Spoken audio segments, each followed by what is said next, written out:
mustaqim siratal ladzina an'amta 'alaihim ghairil maghdubi 'alaihim waladdallin. Bismillahirrahmanirrahim. Wa amma arkanut taubah minha fahiya al-ilmu wan nadamu wal azmu. Wa amma madza yajibu ala man naqalat ilaihi namimatun fahuwa sittatu umurin. Itu ya. Apa wa'lam? Ya. Wa amma arkanu taubati, adapun utawi rukun daripada taubat, minha iku setengah daripada arkanu taubah, fahiya iku al ilmu, satu rukun daripada taubat yaitu harus mengerti, harus paham tentang syarat dan rukunnya taubat. Yang kedua, wan nadamu, dan ada unsur penyesalan, wal iqla'u, dan memutus arus, itu namanya iqla', bedol atau mutus arus. Wal azmu, dan punya tekad tidak ingin mengulangi pada kesalahan yang sama.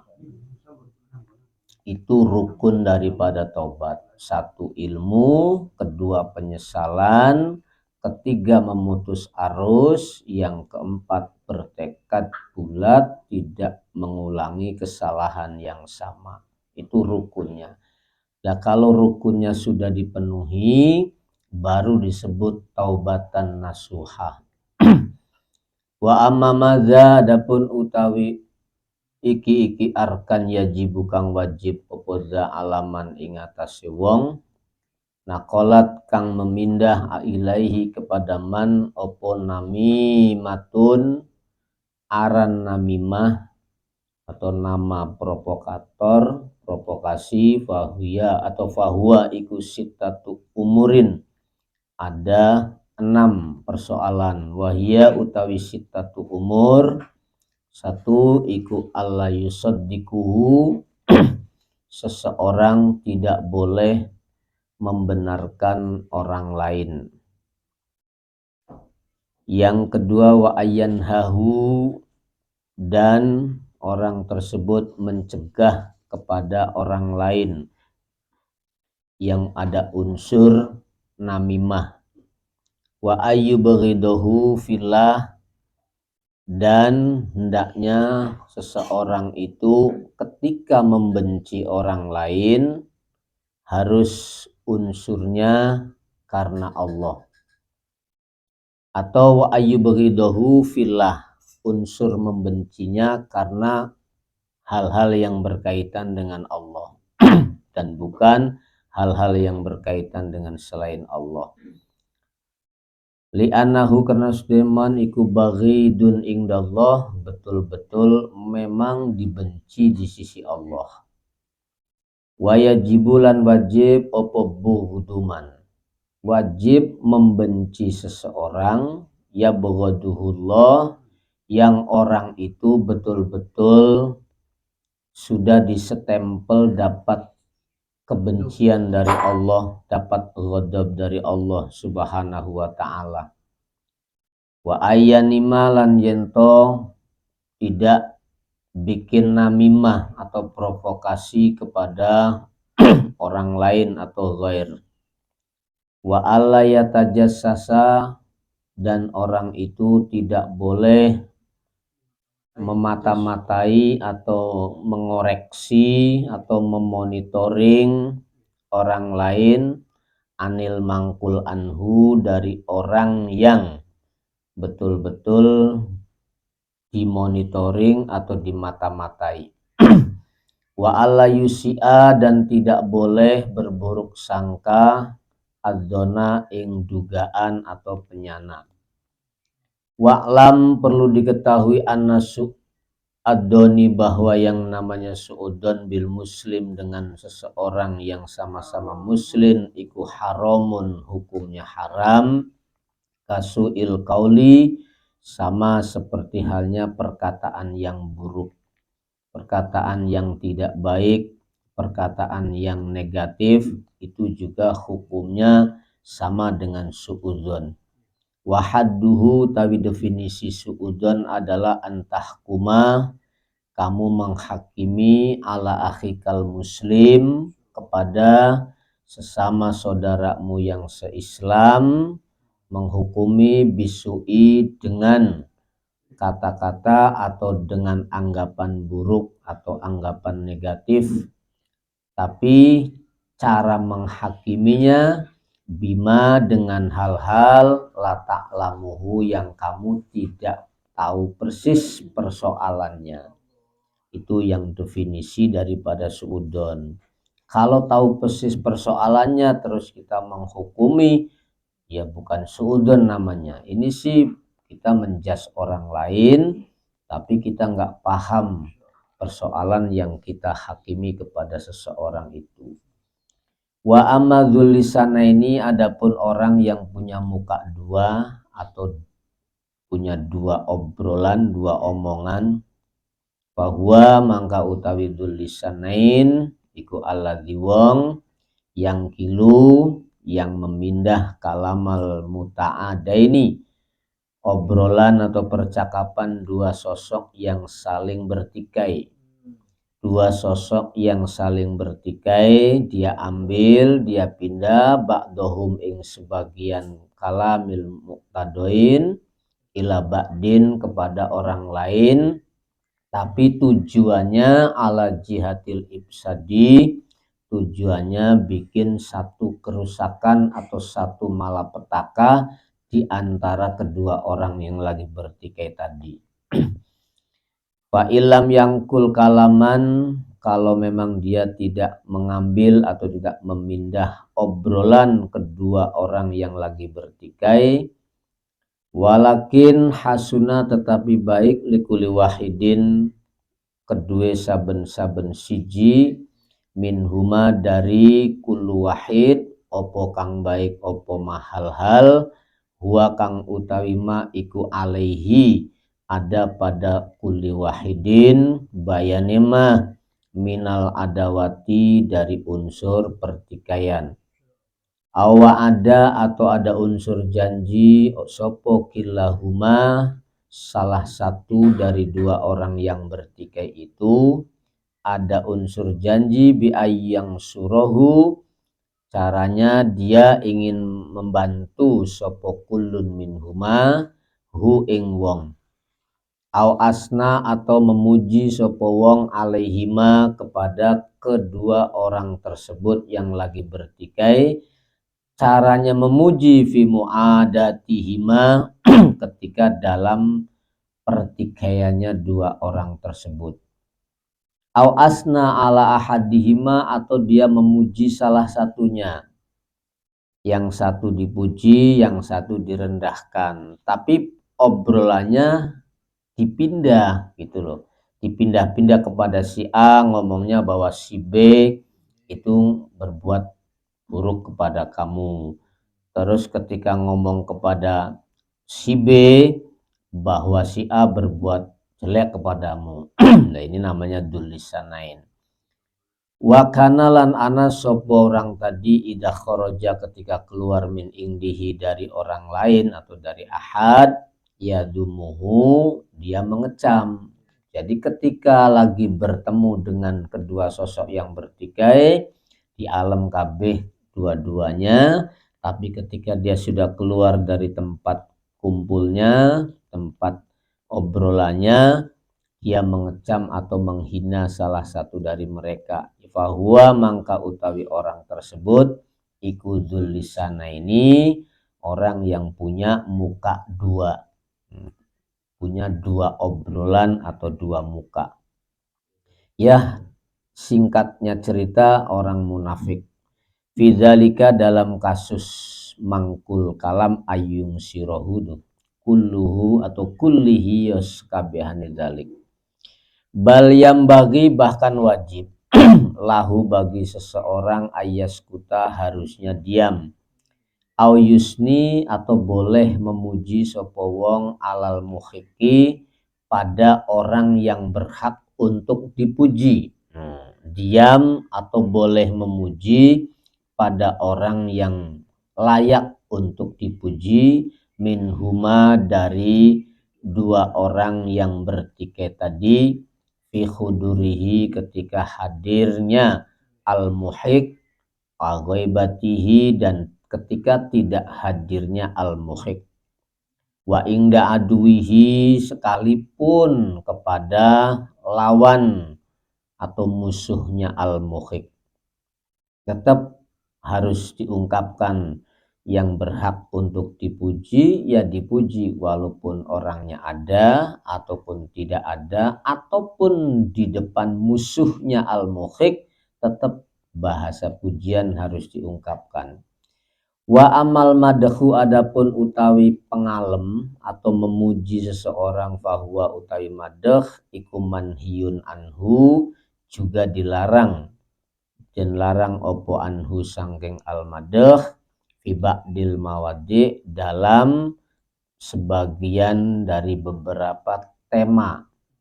Ada yang namanya pujian itu di beberapa tema atau di beberapa tempat itu diperbolehkan, tidak dilarang atau dilarang di beberapa tempat.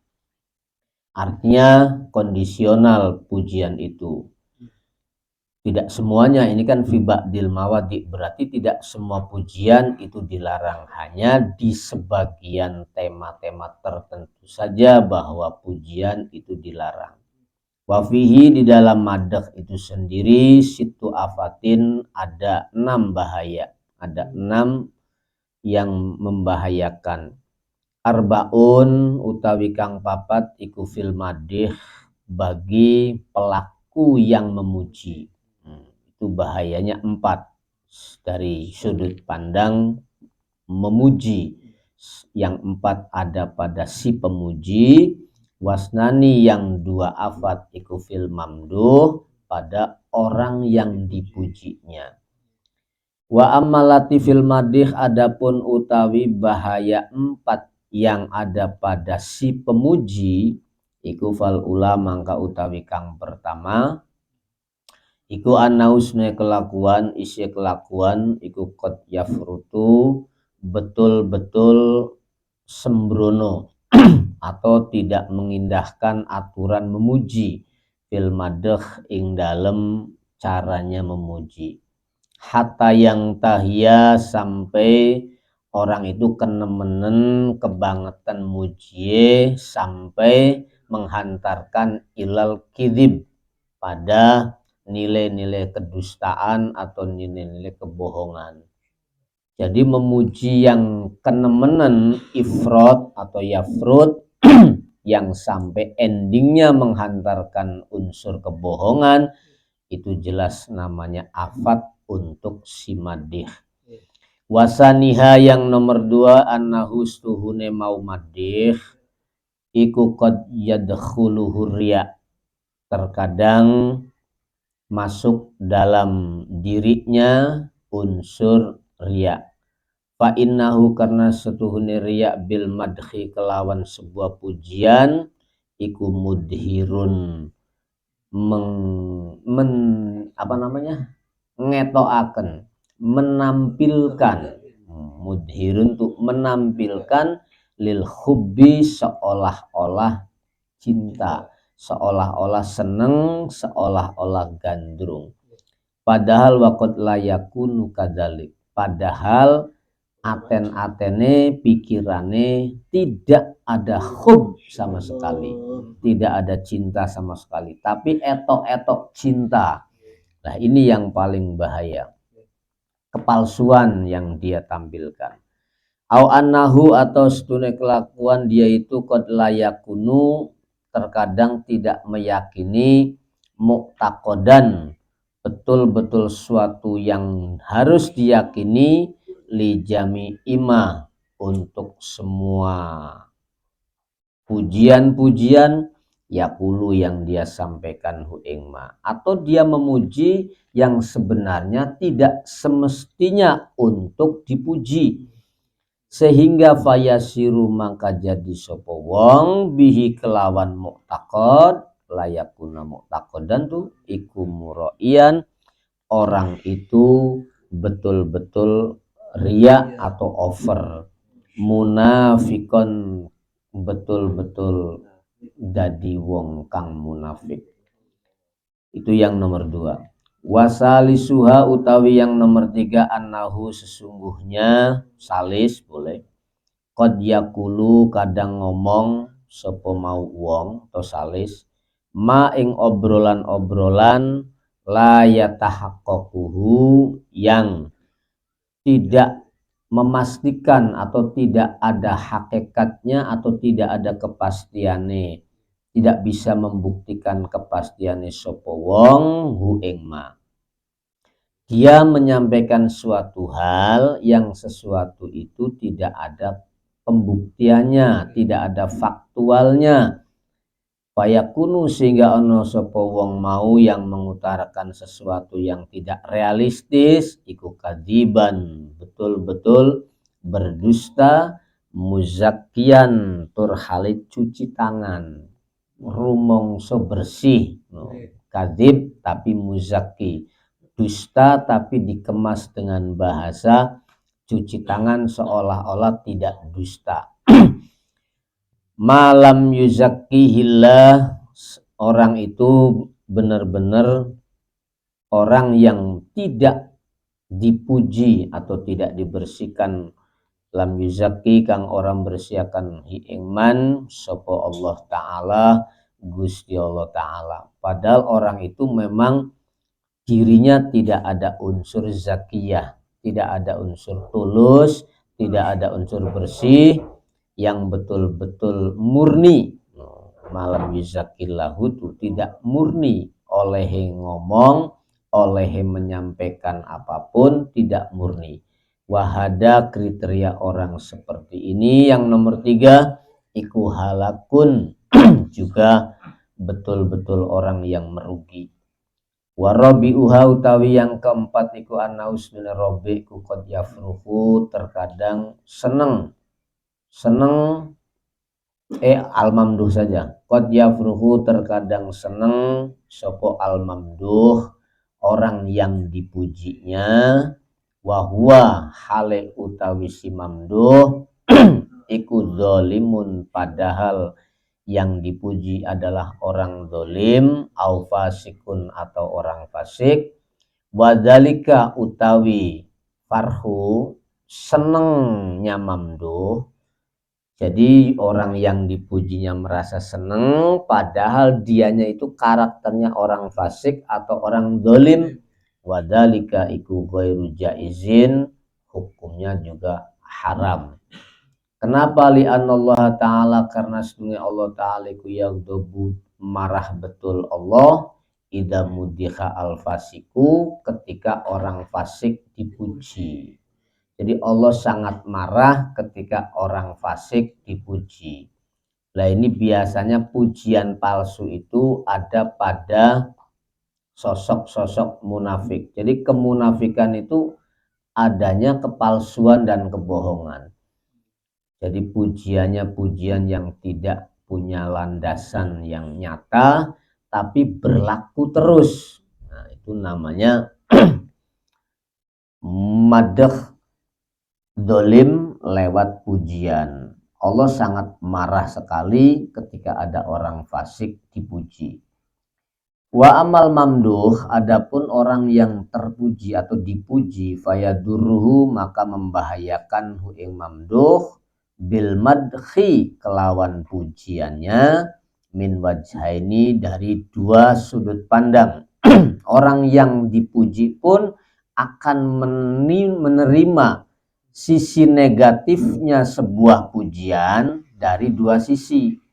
Ahaduhuma salah satunya adalah annahu yahdusu, sesungguhnya akan muncul ayahdusu muncul ahad fihi ing dalam mamduh muncul kibron ing unsur legeng legek itu sombong, wa ujuban lan unsur ujub, wa huma utawi kibir dan ujub iku muhlakani atau muhlikani, mencelakakan kedua-duanya. Ini bahayanya pujian bagi yang dipuji. Nggak kuat sing dipuji, sirai gede, endase gede. Makanya akan membahayakan, muncul sifat kibir, muncul sifat ujub. Wasani yang nomor 2, annahu sani boleh, setune kelakuan boleh, ida asna alaihi bil khair, ketika memuji alaihi ingatasi mamduh, atau ida usnya alaihi bil khair, ketika dipuji si mamduh itu, bil khairi kelawan bagus, fariha mangka seneng sopo mamduh, bihi kelawan sana, wafataro dan merasa futur, merasa kendor atau merasa nyaman, merasa enak, warodia lan merasa puas an nafsihi dari dirinya. Wah, merasa enak dipuji, merasa plong dipuji, atau bahkan merasa puas dipuji. Itu bahaya, afat daripada pujian bagi si mamduh. Sementara wakola lan sedikit sekali opo tasammuruhu, kesiapane mamduh, li amri akhiratihi, untuk urusan akhiratnya mamduh.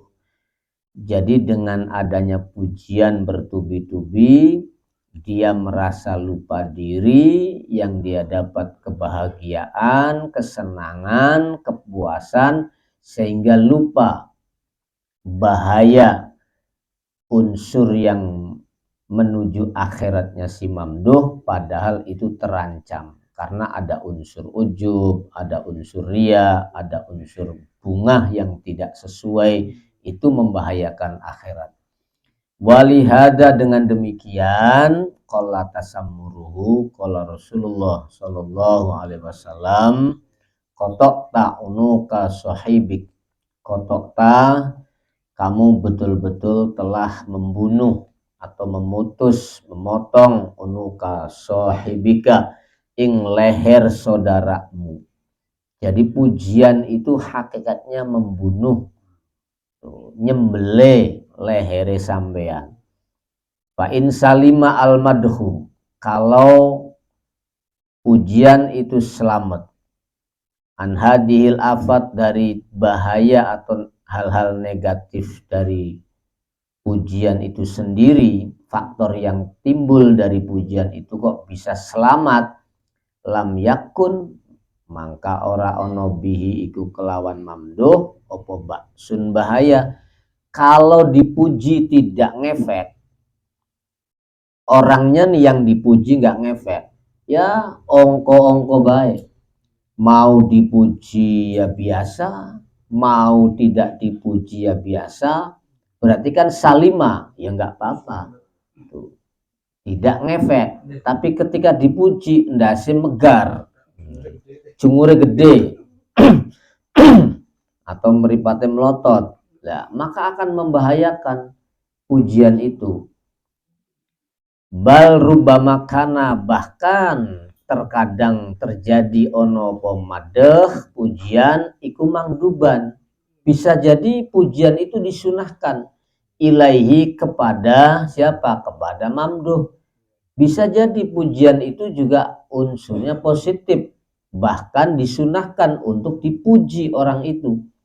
Walidalika, dengan karena are mengkenen rubama kana mangduban ilaihi, asna memuji sapa Rasulullah sallallahu alaihi wasallam ala sahabat, kepada para sahabat radhiyallahu anhum ajmain, hatta qala, sampai Nabi dawuh, lauwuzina imanu Abi Bakrin bi imanil alamin la rujiha atau la rojaha.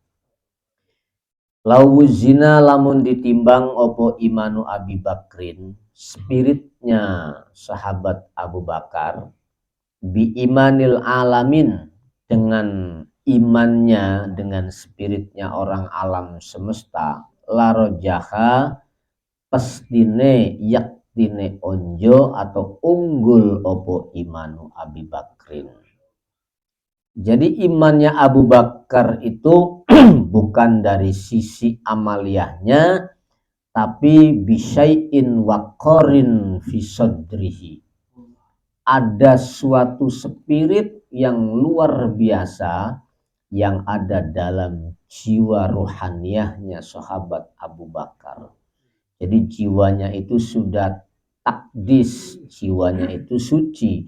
Sehingga dari kesucian itu dia betul-betul tulus ketika membenarkan peristiwa kejadian Isra Mi'rajnya Rasulullah Shallallahu Alaihi Wasallam, sehingga dia diberi gelar As-Siddiq. Dan itu tidak mengada-ada, karena polosnya, karena tulusnya, karena bersihnya. Makanya Kanjeng Nabi memuji sosok Abu Bakar karena faktanya begitu. Maka disunahkan pujian itu disematkan pada orang yang tepat. Dan Abu Bakar tidak gede kepala. Ketika dipuji seperti itu, sahabat Abu Bakar itu dirinya merasa munafik karena melihat kebesaran dan keagungan Rasulullah Shallallahu Alaihi Wasallam. Ketika dipuji seperti itu, perasaan Abu Bakar merasa masih munafik. Kenapa sahabat Abu Bakar merasa masih munafik? Karena melihat agungnya spirit baginda Rasulullah Shallallahu Alaihi Wasallam, sehingga spiritnya dia kerem, tidak terlihat, tidak nampak. Yang nampak seolah-olah sebuah kesalahan dalam dirinya. Itu saking lembutnya, saking bersihnya, bertemu dengan spirit yang lebih jernih lagi, yaitu nurun nubuwah.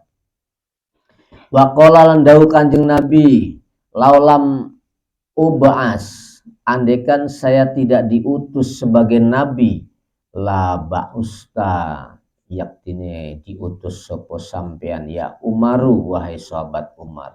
Niscaya kalau saya tidak diutus sebagai nabi, kamu akan wakil yang jadi utusan sebagai nabi. Ini menunjukkan bahwa sahabat Umar juga punya iman yang begitu tangguh, punya iman yang begitu kokoh, yang layak itu mendapatkan gelar umpama nggak ada Kanjeng Nabi, sahabat Umar layak gelarnya sebagai nabi yang diutus.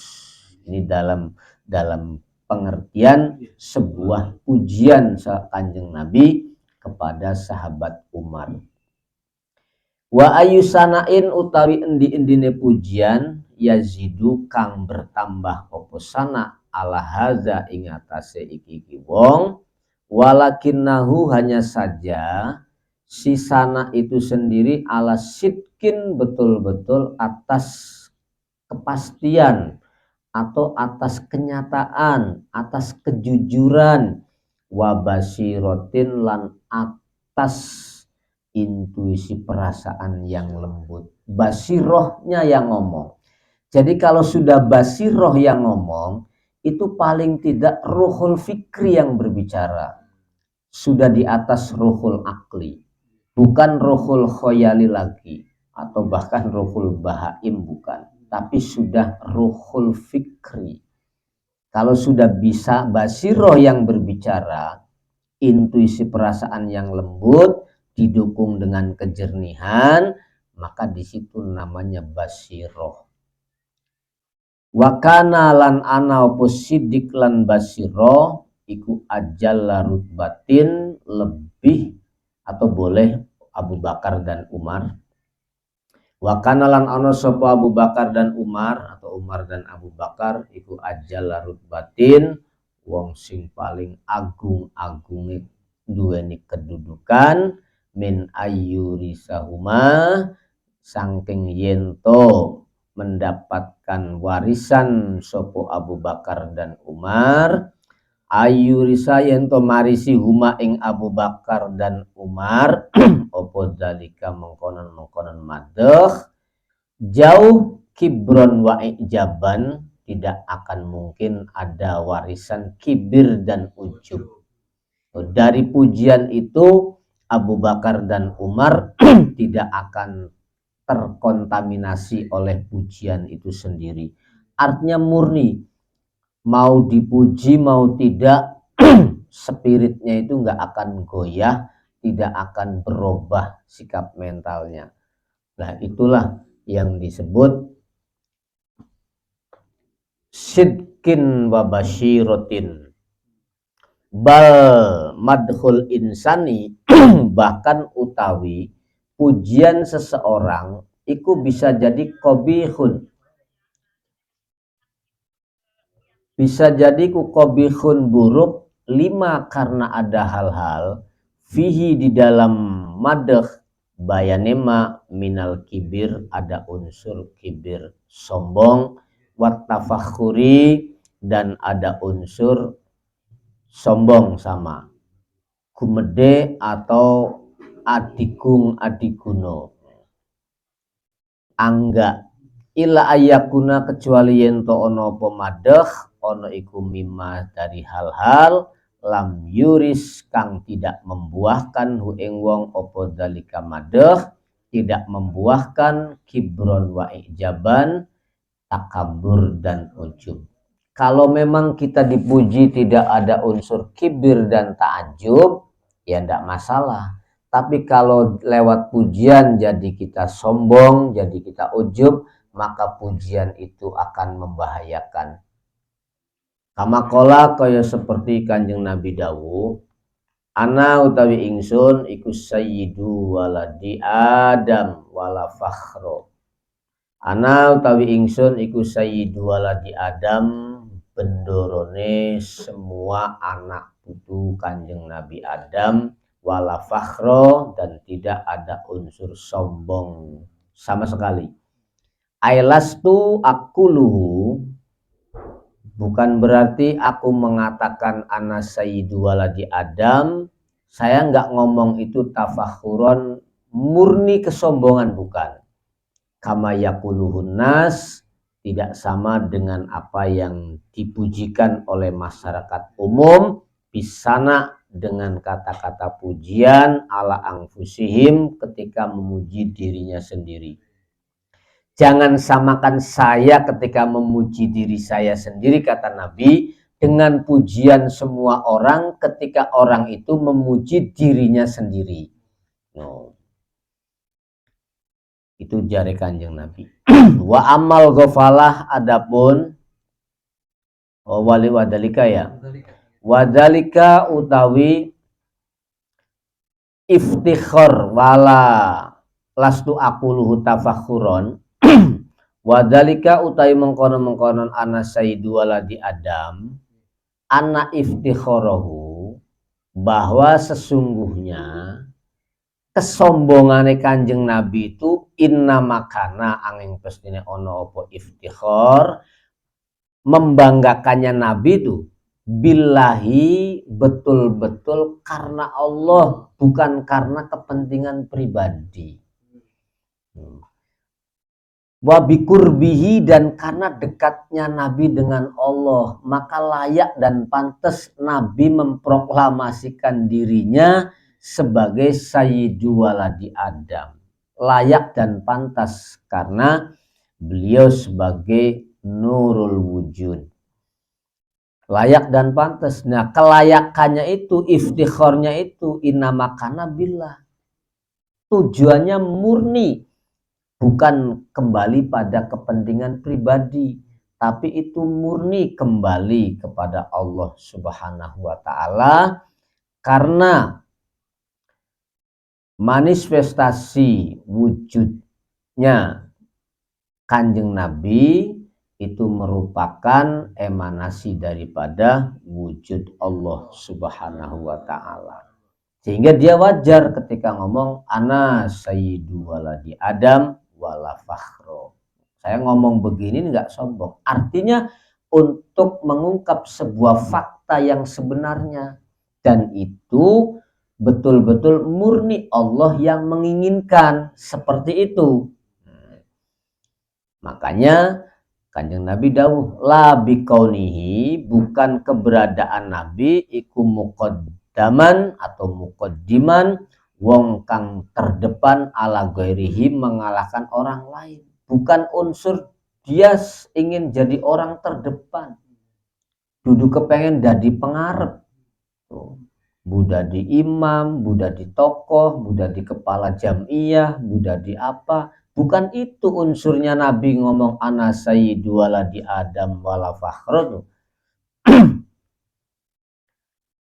Min waladi Adamat, bukan ingin jadi orang terdepan sehingga mengalahkan yang lainnya dari semua anak Adam alaihi wassalatu wassalam. Itu tujuannya Kanjeng Nabi ngomong ana sayyidu waladi Adam tuh. Wa ammal ghafalah, adapun utawi sifat ghafalah atau lupa atau bodoh atau tidak paham. Ghafal itu maknanya tidak paham. Tidak paham dari apa? Andako ikil khotok, dari lembutnya sebuah kesalahan, lembutnya sebuah kekeliruan.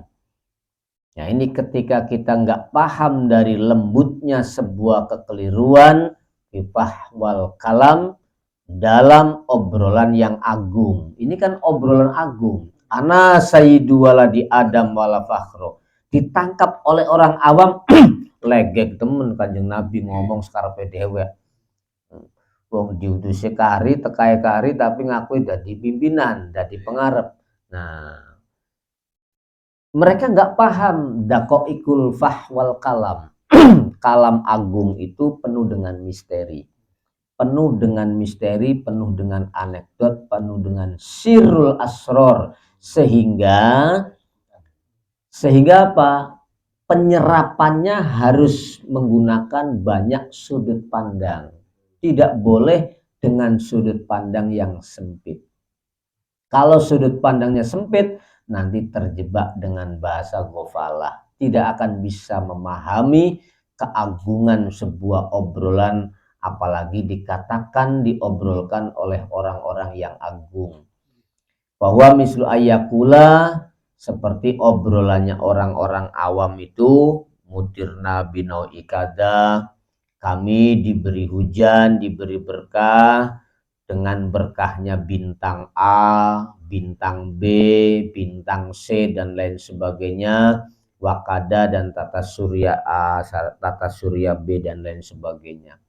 Itu kan ucapan-ucapan orang awam. Tandanya ghafalah, tandanya orang itu ghafalah dari atau khoto bifah wal kalam.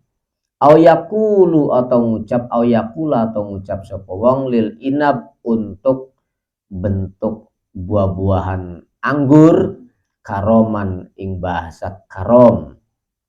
Karoman itu anggur itu diundang dengan bahasa karom. Karoman mulia, au nahwi dalik atau sejenis itu. Mimma dari ungkapan-ungkapan nuhia yang dilarang opoma minal alfad, dari beberapa teks sebuah ungkapan. Jadi ungkapan saja ada yang tidak boleh diungkapkan. Jadi nggak sembarangan. Wa amma su'alul awam, adapun pertanyaan orang awam, amma dari pertanyaan-pertanyaan, la yablughuhu yang tidak sampai hu ing awam, opo fahmuhum pemahamannya orang awam, min sifatillahi dari beberapa sifat Allah, iku fahuwa mangka utawi su'al, iku mislu ayas ala, menyamai seperti pertanyaannya seseorang, pertanyaan an ba'di sifatillah, dari sebagian sifat-sifat Allah, au an kalamihi atau bertanya tentang kalam Allah, au anil huruf atau bertanya tentang huruf-huruf dari kalam Allah. Hal hiya, apakah utawi kalam Allah iku hadisatun au qodimatun. Kalau ada orang awam bertanya, ari kalami Gusti Allah ku kalam hadis apa kalam kodim, Nah itu berarti orang itu punya sifat ghafalah andako ikil khoto. Fakulu dalik, pertanyaan seperti itu untuk orang awam iku madmumun su'aluhum. Harusnya nggak boleh dipertanyakan.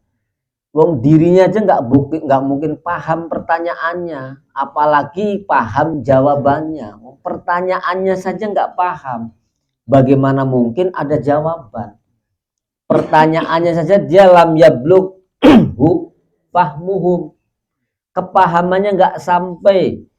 Tuh, definisi kalamullah dia nggak paham, definisi kalamun nafsi dia nggak paham, definisi lafdul munazzal al muta'abbad bitilawati dia nggak paham, kan rinciannya banyak. Maka pertanyaan seperti itu madmum, artinya ndak usah dipertanyakan. Kenapa? Li adami fahmihim, karena tidak ada pemahaman bagi orang awam anhu dari kalam Allah itu sendiri, an ba'di sifatillah au an kalamihi. Tujuannya apa? Pertanyaan itu tidak boleh diungkap li alayal tabisa alaihim, supaya bleda dikeder tidak jadi bingung alaihim di kalangan masyarakat opo al hakku, keterangan kang nyata kang hak kang bener bil batil, dengan keterangan yang tidak hak atau tidak jelas ataupun batil. Nah, itu yang terjadi di masyarakat kita kadang-kadang seperti itu. Nah, kang ditakoni kiainya, ulamanya, ustadznya memaksakan diri menjawab. Yo. Tidak dilihat siapa yang bertanya, tapi supaya aja katon goblokit, yang penting dijawab. Yang terjadi kan seperti itu. Masyarakat ari diladeni bae, ya sampai ketarak-tarak. Oh. Ketarak-tarak, ngikuti masyarakat loro kabeh. Makanya ketika pertanyaan itu dilihat yang bertanya ini tidak paham tentang pertanyaannya, maka nggak usah dijawab, dialihkan pertanyaan lain saja. Gitu. Al-babu tasi asaro utawi bab yang ke-19 fi bayani batni wa hifdihi, menerangkan tentang urean perut dan cara menjaga perut. Fil batni wa hifdihi, untuk menjaga perut, li'annahu, karena sebenarnya perut iku al-ma'dan, merupakan sumberan atau wadah, wa minhu, dari perut, tahijul umur, bisa bergerak sebuah persoalan, fil aqdo, yang timbul di dalam organ tubuh, min khairin wa syarrin, bisa positif bisa negatif. Organ tubuh ini bisa berbuat baik dan bisa berbuat buruk karena lihat asupan yang masuk dalam perut. Fa'alaika, wajib netepi ngatasi sira ilzam alaika bisyanatihi, harus betul-betul menjaga perut. Dijaga dari apa? Anil haram, jangan sampai yang masuk ke dalam perut itu hal-hal yang dicapai dengan cara yang haram. Wakada, begitu juga dari hal-hal yang haram, perut harus dijaga anis syubhat, dari hal-hal yang tidak jelas. Suma'an fudulin, terus juga dijaga dari hal-hal yang mubah kang kelewatan, itu namanya fudul.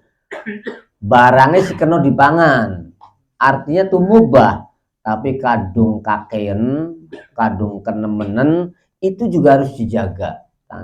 Nantinya berimbas buruk dalam organ tubuh. Ingkanat, tapi lamun ono lakakan wisiro opo himmatun fi ibadatillah, kalau punya tujuan kuat ingin betul-betul sebagai abdi dalam Gusti Allah, ya harus jaga perut.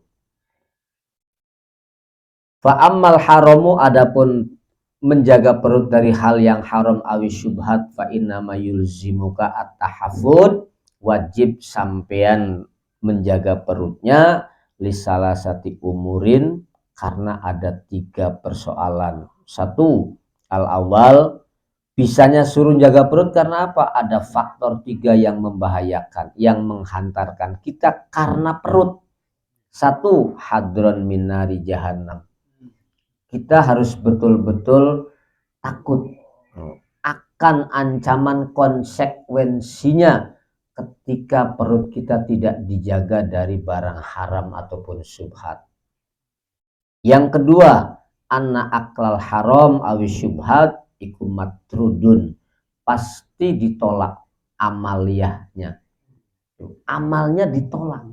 Kalau yang dimakan, kalau asupan yang dikonsumsi dari asupan yang haram ataupun syubhat, itu pasti matrud. Kenapa? La yuwafiqul ibadata, karena tidak seirama, tidak selaras dengan nilai-nilai pengabdian.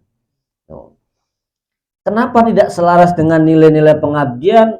Idla yasluhu, karena tidak layak li khidmatillahi, untuk jadi khodimnya Allah, jadi hambanya Allah, jadi pembantunya Allah, illa kullu qalbin tohirin, kecuali orang-orang yang pikirannya bersih, hatinya bersih, jiwanya bersih, sehingga yang dimakan pun bersih.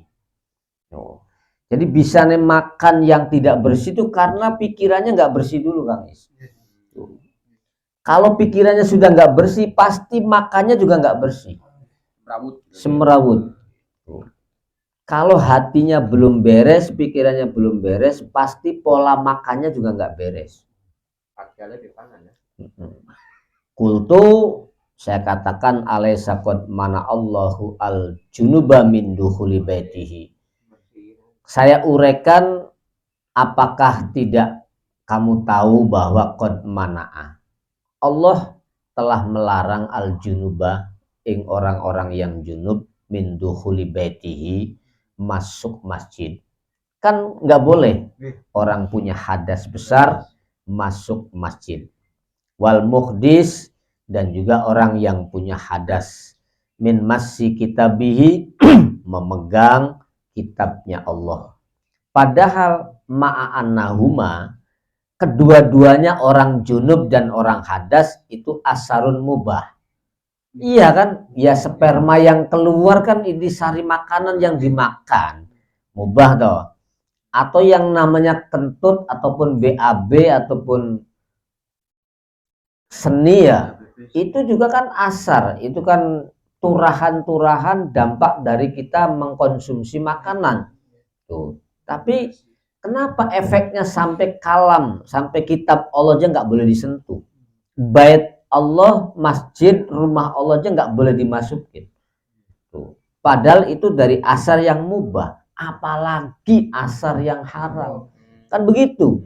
Tuh. Secara syariat asar yang mubah saja tidak diperbolehkan, apalagi asar yang haram. Fakaifa biman, bagaimana akan terjadi dengan orang huwa kang utaiman ikumun gomisun, tenggelam fi qadaril haram, dalam najisnya makanan yang dimakan dari hasil haram, atau dicapai dari pencapaian yang haram. Dalam satu keterangan, orang kaya itu dibagi menjadi berapa itu? Dibagi menjadi 4 kalau nggak salah. 1, ada orang kaya, dia mencari sesuatu harta dari hal-hal yang haram, tapi dia alokasikan ke hal-hal yang halal. Adhabu bihi ilanar, Allah merintahkan malaikat jegur ke neraka. Walaupun yang dia capai dari hal yang nggak benar, tapi buat bangun majelis taklim, buat bangun masjid, buat bangun musola, koyo-koyo bagus kan, tapi candakan jeblungakan di neraka. Wong korupsi, toli kanggo bangun masjid, toli kanggo bangun yayasan, ngono kok. Itu idhabu bihi ilanar. Itu yang pertama. Yatlubul mal wa jam'ahu lil halal, tapi dia lihat lubunya haram, tapi tasarrufnya halal. Itu idhabu bihi ilanar. Yang kedua, yatlubul halal, tapi ya wayatasarrafun fil haram. Mencarinya halal betul-betul, betul-betul kemeringet lah, sesuai syariat. Begitu wis oli ya kanggo tuku nomor. Ya toh, kanggo judi umpama. Dilipat gandakan, kanggo main slot dan lain sebagainya. Nah, ini juga adhabu bihi ilanar. Cemplungin rokok. Itu yang kedua ya. Yang ketiga, dia mencapai harta menumpuk-numpuk kekayaan dari haram, dialokasikan pada hal-hal yang haram. Kan kedua-duanya itu jelas idhabu bihi ilanar. Nah, yang nomor 4 itu dia yatlubu halalan ya wa yatasarrafu fi halalin, itu juga masih idfa'u, tunggu. Ajo gemek dijegurakan ning neraka. Dilihat dulu keikhlasannya seperti apa, dihisabnya lama, prosesnya lama. Itu yang pencapaiannya halal, yang tasarrufnya halal. Itu disuruh berhenti, jangan dimasukkan ke surga dulu, jadi dijegurkan neraka kondisi. Diproses dulu, dipending. Nah, dipending. Apakah keikhlasan mencarinya itu betul-betul ikhlas dan tasarruf halalnya betul-betul murni halal sehingga membuahkan takwa yang sebenarnya. Masya Allah, itu yatulul hisab. Makanya kan yang namanya dunia itu halaluha adabun, haram wa adab, wa halaluha hisab. Nah, itu tanda-tandanya seperti itu. Yang halal saja ketar-ketir kan. Abah maning sing abang ijo mau guys, sing siji loro telu. Wis celoko kabeh. Nah, tapi sudah ngetren, Pak. Oli korupsi kanggo bangun pesantren wis ngetren, membangun masjid. Bahkan ditawari dikit. Ayo dukung kula lagi, gua tak bangunakan masjid. Lamun dadi, padahal begitu dadi sing ngarit. Wah. Iya kan? Makanya di situ bahayanya. Bahayanya unsur pencapaiannya dari barang haram sekalipun alokasinya barang halal. Itu tetap bahaya, mencelakakan. Matrud tadi ya. Fakaifa biman munghamisun fi qadaril haram wa syubhat. Mata yud'a, kapan dia akan dipanggil ila khidmatillah, dengan nama pengabdian kepada Allah, wa dzikrihi, dan betul-betul selalu zikir kepada Allah asyarif kang mulia. Kala, tidak akan bisa orang itu disestempel menjadi khidmatullah, menjadi ahli zikrillah. Tuh, ahli zikir saja tidak. Kalau yang dikonsumsi barang-barang subhat atau barang-barang yang haram, fala yakunu dzalik, tidak akan bisa terjadi dipanggil sebagai khidmatullah atau ahli zikrullah. Ngeri, makanya harus hati-hati. Wasalis yang nomor 3, bahaya yang nomor 3. Ana aklal haram wa syubhat iku mahrum, terhijab. Orang yang mengkonsumsi hasil dari hasil haram ataupun hasil subhat itu mahrumun, selalu terhijab, akan dihalang-halangi, akan dihambat, tidak akan bisa nyampe. Wa ini tafaqolahu, sekalipun ngepasi lahu kepada si akilul haram opo fi'lu khairun, sekalipun dia tindakannya baik. Tata keramai bagus, unggah-ungguh sopan, tapi lo kang dipangan barang ngambil bener. Sekalipun ittafaqolahu fi'lu khairin fahuwa mardudun, tetap akan tertolak. Fihi alaihi, ingatase akilal haram, walaysa lahu, dan ora ono lahu kadue si fa'ilul haram atau akilul haram atau fi'il minhu saking akilul haram illal anak kecuali kangelan wal kadulan tegese kangelan. Berarti yang dia capai hanya susah dan payah doang yang dia dapat. Sekalipun bentuk tasarrufnya tasarruf yang khair, tapi dia akilul haram mardud walesalahu ilal anak. Hanya kengelan ning awake dhewe. Tidak sampai bisa nyambung usul ke Allah.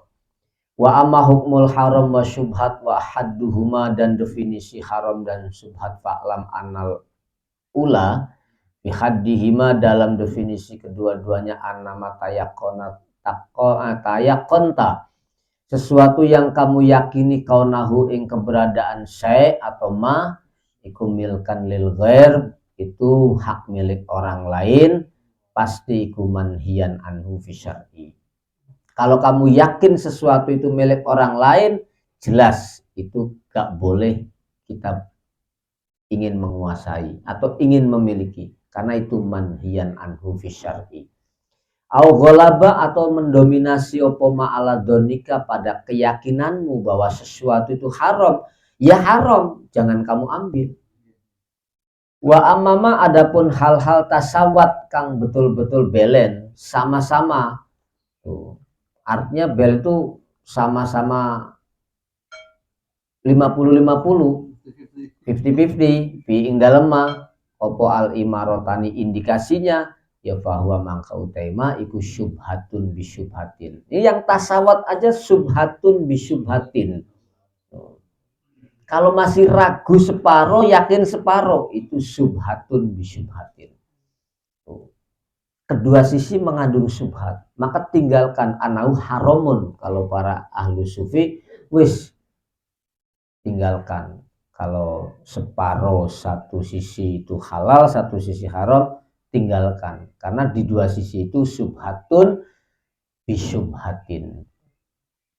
Anau haramun. Au yusbihu annahu atau samar bahwa sesuatu itu halalun, halal summa al-imtina'u.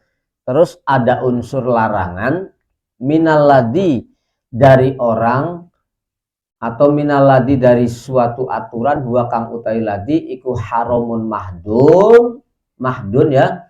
Yang satu itu haram, tapi haramnya itu masih tasbih, masih belum final lah istilahnya. Terus ada anjuran larangan dari suatu hukum yang menjelaskan bahwa itu haramun mahdun, itu murni haram, maka hukumnya wajib untuk ditinggalkan. Berarti itu haram yang harus ditinggalkan. Wal imtina' minalladhi huwa syubhatun takwan wa waraun. Utawi menghindar, imtina itu menghindar, tidak mengambil sesuatu minalladhi dari sesuatu huwa kang utawi ladhi iku syubhatun. Ketika kita tidak mengambil suatu hal yang ada unsur syubhat, maka itu disebut takwan, aran takwa, wa waraun lan aran wirai. Jadi wirai itu ya bukan tarkul haram, bukan tarkul syubhat, tapi tarkul halal. Kalau definisinya para aulia itu tarkul halal li ajil ayakuna fi baksun, itu wirai. Karena ibtidaul wirai, ibtidaknya mawon niki wirai, paudnya wirai itu adalah qanaah. Ibtidaul wirai iku al qanaah. Jadi ajaran kepengen bisa wirai iku qanaah. Qanaah beabot apa maning wiraine. Ibtidaul wirai itu al qanaah. Itu kaidahnya begitu. Tapi sebelahnya enggak terima biasanya. Wa amma hukmuhu adapun hukumnya ya. Hukumnya al ula tadi itu anal ula.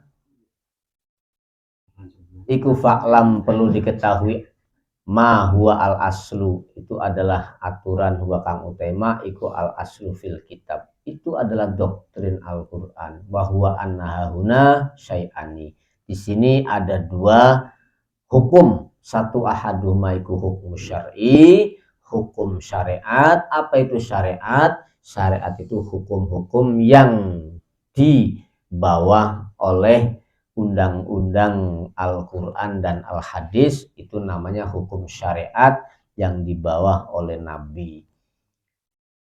Wadohiru hukmul waro'i ya wadohiruhu, dan nampak jelasnya hukum syariat. Jadi hukum itu ada dua. Yang kedua wasani hukmul waro'i, hukum wirai. Wahakkuhu, dan haknya hukum wirai. La fa hukmu syar'i, utawi hukum aturan syariat iku anta khuda, kamu ambil mimma, dari hal-hal ata kang teko ka ing sira sapa Allahu Gusti Allah nggawa ma miman, dari orang, dohiruhu kang utawi man, dohiriman iku solahun, betul-betul dapat rekomendasi solah indallah.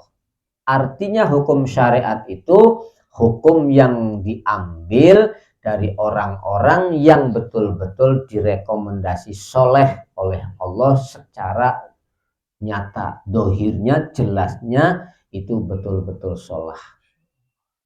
Walatas alu, dan kamu nggak boleh tanya ila ayyatabayyana laka annahu ghosabun au haramun bi'ainihi. Dan jangan sekali-kali kamu bertanya kecuali sesuatu yang harus jelas bahwa annahu ghosabun au haramun. Tanyalah sesuatu itu bernilai ghosab atau bernilai haram bi'ainihi, secara murni. Itu yang perlu dipertanyakan. Jangan sampai dibikin remeng-remeng.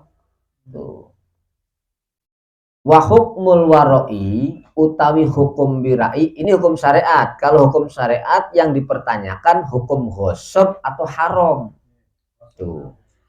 Gosok itu ya ibaratnya nyilid lho waro, arane gosok. Anu motore batur perlu dinggobe selenggreng, perlu cawuk-cawuk bae, arane gosok. La wa hukmul wara'i, utai hukum birai Allah ta'khuda, kamu nggak boleh ngambil min ahadin, dari siapapun seseorang, sayan sedikit pun, hatta tabhasu, sampai betul-betul kamu mengoreksi meneliti anhu, dari ahad itu sendiri, ghayatal bahsi, sampai puncak paham betul sesuatu itu. Sehingga apa? Lafaz apa ini? Fatayakona ya. Fatayakona, sampai yakin sapa sira, an la syubhata, sampai betul-betul tidak ada keraguan iku maujud, bihalin, dalam keadaan apapun.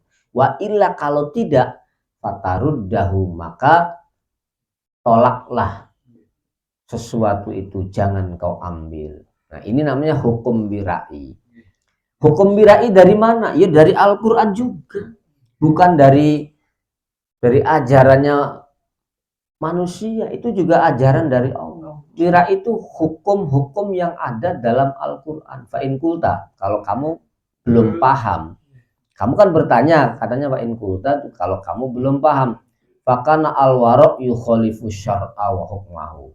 Kalau kamu belum paham, apakah wirai itu tidak sama dengan syariat, tidak menyamai syariat, atau nulayani syariat, wa hukmahu, dan hukumnya syariat. Fa'lam, jawabannya dengarkan baik-baik. Fa'lam, perlu diketahui bersama bahwa annal waro'a, bahwa sifat wirai iku minasyar'i, syariat, bukan hakikat, bukan gimana, syariat, aturan agama. Kangaran wirai itu bukan aturannya manusia sekarang beda, bukan, itu juga aturan agama, minasyar'i, dari agama. Aidon, sama saja dengan yang lainnya, dengan haram sama. Wakilahuma utawi kedua-duanya syar'i atau wirai ya. Wirai dan syar'i itu wahidun fil asli. Satu dalam unsur. Unsurnya apa? Kitabullah. Sengquran sedoyo hukum wirai ya sengquran, hukum halal haram subhat mubah ya sengquran. Walakin li syar'i hanya saja hukum syariat iku hukmani apa hukmani ada dua hukum. Siji hukmul jawaz, hukum diperbolehkannya sesuatu, wa hukmul afdolil akhwat, dan hukum yang mengutamakan kehati-hatian. Nah, ini sama-sama syariat.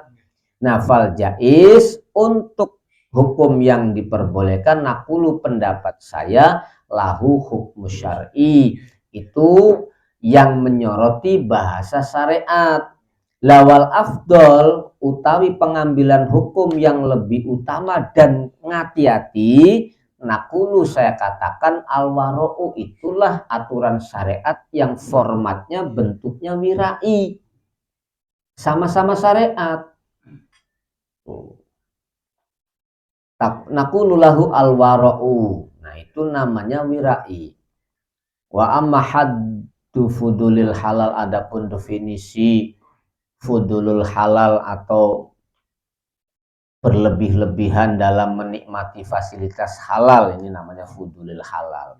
Fa'lam anna ahwalal mubah fil jumlah iku aksamun, ada 3 bagian. Sesuatu yang mubah saja dalam secara global itu ada 3 pembagian. Satu, ismul awal ayakhudal abdu mufakhiron. Satu, seseorang mengambil suatu barang yang halal bisa jadi karena unsure kanggo sombong-sombongan, kanggo menang-menangan, kanggo tafakhur. Nih saya yang paling hebat, nih saya yang paling berhasil. Mufakhiron wa mukasiron, ingin menumpuk-numpuk, memperkaya diri. Muro'ian, betul-betul ayakuna muro'ian, hale pamer-pameran, tujuannya kanggo gunggungan. Fahada, orang model begitu bagian yang pertama, walaupun yang diambil barang halal, yastaujibu ala dohir fi'lihi al-lukmu, secara tindakan konkretnya orang itu dikecam. Wong kok sombong temen, wong kok kedunian temen, wong kok adiguna temen, itu alukmu, dikecam dalam obrolan masyarakat. Wa ala batinihi, unsur dalamnya itu ada benar, hidupnya nggak enak, tertekan, blenak uripe. Wong legek, wong sombong, wong kadiran, iku blenak uripe. Beban mental, beban moral. Engko neraka sih besok ada benar. Ning dunyane pe beban moral, laka bature kan. Tuh. Wong sugi je legek, wong sugi sombong, wong sugi pelit, laka bature ning dunya. Itu ada benar laka bature. Disanggae dudu adab, itu adab. Li'anna dzalikal qasda minhu, karena tujuannya dari mufakhor, mukassir, muroi iku maksiatun, negatif tujuannya. Waqad waqa'a, teman-teman, terjadi opo al-wa'idu, ancaman liman untuk orang qasodahu yang bertujuan fudul, menikmati fasilitas bermewah-mewah tapi tujuannya itu. Yang pertama. Yang kedua, ayakhudal halal li syahwati nafsihi. Dia mengambil barang-barang halal, menikmati barang halal, tapi untuk memanjakan nafsunya, memanjakan syahwatnya. La ghairu, bukan lainnya, murni untuk memanjakan syahwatnya. Pokoknya demi urusan ngenak-enak awak dewe, berapapun dia keluarkan tidak peduli. Tapi ketika demi kepentingan agama itu ngijir. Itu ngijir, wah ngobati beli makanan. Nah, pun bahaya maning. La ghairu fadzalika minhu yujibu al habsa wal hisaba orang itu akan lama diprosesnya, diauditnya akan lama. Yujibu al-habsa, dikeker itu artinya dipending, wal hisaba, dan diproses dengan proses yang panjang. Al-qismus salis, yang kelompok yang ketiga, ini kelompok yang menikmati fasilitas halal. Ayakhuda minal halal, yang diambil halal fi halil udri, padahal keadaan uzur. Qadron, seukuran, yasta'inu bihi, yang hanya untuk membantu bihi kelawan seukuran tadi, ala ibadati rabbihi, murni untuk ibadah kepada Tuhannya si abad, wayak tasiru, dan ngalap cukup, alaihi, ngatasi qadron, padalika orang itu, minhu, dari halal, iku hasanatun wa adabun, orang itu betul-betul baik dan beradab. Tuh, mengambil barang halal tapi dalam kondisi udzur itu saperlunya saja, qadron saperlune mawon, tapi yang seperlunya itu yasta'inu bi ala ibadatillah. Tuh, kalau bukan untuk ibadah kepada Allah, dia nggak akan ngambil. Kalau nggak ada unsur untuk mengenalkan diri kepada Allah, mendekatkan diri kepada Allah, nggak mau dia ambil unsur itu. Nah, orang itu baru disebut hasanatun wa adabun, amalnya soleh, adabnya bener dalam beretika mengambil barang halal. Wala hisaba alaihi, tidak dihisab. Wala hisaba alaihi, tidak akan dihisab. Karena tadi motivasi tujuannya betul-betul ibadati rabbi. Wala hisaba alaihi. Ya volumenya sesuai kebutuhan. Kalau memang itu untuk kebutuhan ibadah sekalipun menumpuk-numpuk banyak, tidak masalah. La hisabalah. Tidak ada hisab. Wala itabalah. Tidak ada itab. Itab itu kecaman dari syariat maupun dari lingkungan. Bal yastaujibu bihi, bahkan orang itu berhak bihi kelawan qadar al ajro wal madha, berhak untuk mendapatkan prestasi dan pujian, boleh dipuji.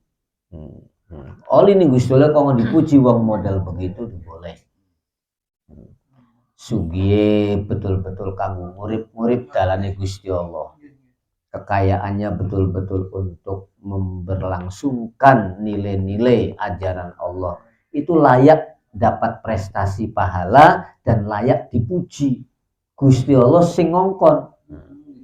No, begitu. Wallahu ta'ala Gusti Allah iku a'lamu, dat kang lebih mengerti dari apa yang kita tidak mengerti. Al-babul isrun Bibayani makrifati khiyali syaiton wa mukhada'atihi, wallahu a'lam bishawab. Ini salah lagi.